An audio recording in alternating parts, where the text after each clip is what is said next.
Apsaimniekojam mēs 4400 hektāru lauksaimniecības sējumu un audzējam dažādas kultūras, tā skaitā arī zālāju un arī tieši kā sēklu audzējam. Esam jau no 1992. gada, kā uzsākuši šeit darbību ar 5 hektāriem un pakāpeniski audzējot gan platības, gan resursus, esam attīstījušies līdz šāda mēroga saimniecībai, kas jau tagad mums kā darbinieku skaita ziņā, ja sākām vispār bez darbiniekiem, šobrīd ir ap 50 cilvēkiem, kas strādā. Apsaimniekojam mēs platības dažādos Latvijas pagastos un esam tātad gan Ludzas novadā, gan Balvu novadā. Runājot par mūsu saražoto produkciju, kādu spektru mēs arī saražojam un cik daudz, tātad mēs kopievākums mums ir vidēji virs 20 000 tonnām. Un produkcija, protams, sadalās gan sēklkopības ražošanā, gan pārtikā, kas tiek aizvest arī uz ostām. Mums ir arī sava loģistika, sava automašīnu parks, kur mēs ziemas klusajā periodā, sagatavojot produkciju, varam arī mierīgi aizvest un pārdot saražoto daudzumu graudu, gan rapšu.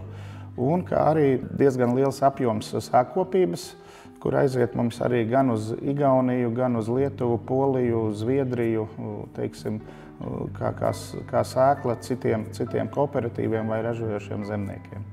Saimniecībā tātad ir attīstīta visa ražošana, gan modernas kaltes ar savu laboratoriju, gan garāžas, kas ir arī tiek viss apkurināts un apsildīts.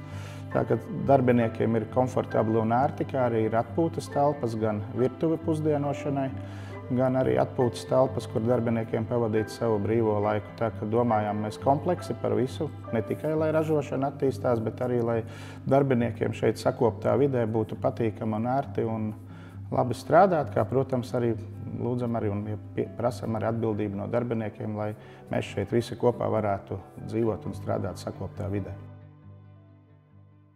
Šis gads nenoliedzami bija viens no sliktākajiem gadiem. Un, protams, ka it sevišķi svarīgi tādā gadā svarīga ir nominācija Gada lauksaimnieks.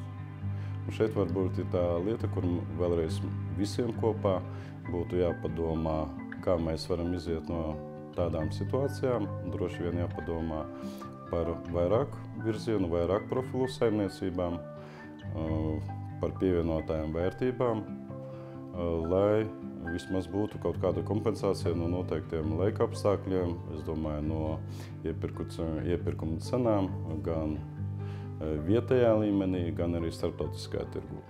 Gribu novēlēt, ka lai katrs atrastu tādu virzienu, kurš būtu arī ienesīgs. Lai izdodas!